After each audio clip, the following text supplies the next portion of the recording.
Le ministre de l'Environnement et du Développement durable multiplie les audiences ici à la COP25 à Madrid en Espagne. Le professeur Joseph Seka Seka a reçu une ONG internationale dénommée Éco-Village. Elle fait la promotion des initiatives écologiques locales. On estime qu'il y a peut-être des villages qui pourraient avoir besoin de notre expertise, notre expérience. On a pu vraiment initier une discussion.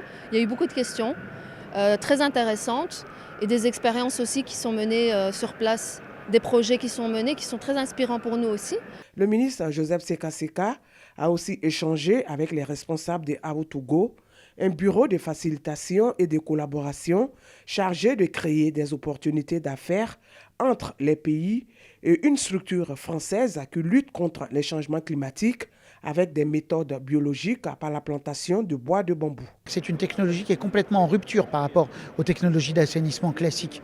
Le fait d'utiliser une plante, le bambou géant, pour pouvoir traiter des eaux usées, ça veut dire que derrière, on change complètement la vision des eaux usées. Les eaux usées sont un outil de production. Nous nous servons des eaux usées pour produire de la biomasse de bambou, ce qui fait que ça donne finalement une utilité, un rôle à l'assainissement. Et derrière, ça donne une rentabilité à la station d'épuration, c'est-à-dire de produire de la biomasse de bambou qui va être transformée ensuite en charbon, en énergie, en meubles, en matériaux compressés, comme ce bout de bois par exemple. Ça, c'est du bambou compressé. Donc le bambou pousse excessivement rapidement. En 4 ans, on peut exploiter un bambou, le couper, le faire sécher, peut-être le compresser. Et ici, voilà, celui-ci par exemple, il est aussi lourd que de l'ébène. Il a la couleur de l'ébène, mais il n'a pas mis 150 ans à pousser. Il a poussé en 4 ans et avec de l'eau usée.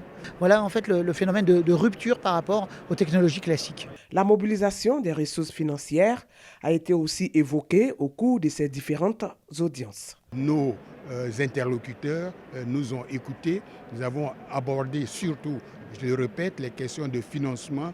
Ils ont prêté une oreille attentive et nous pensons que dans les semaines à venir, des actes vont être posés dans le sens d'aider la Côte d'Ivoire à poursuivre son effort pour la maîtrise des aléas des changements climatiques.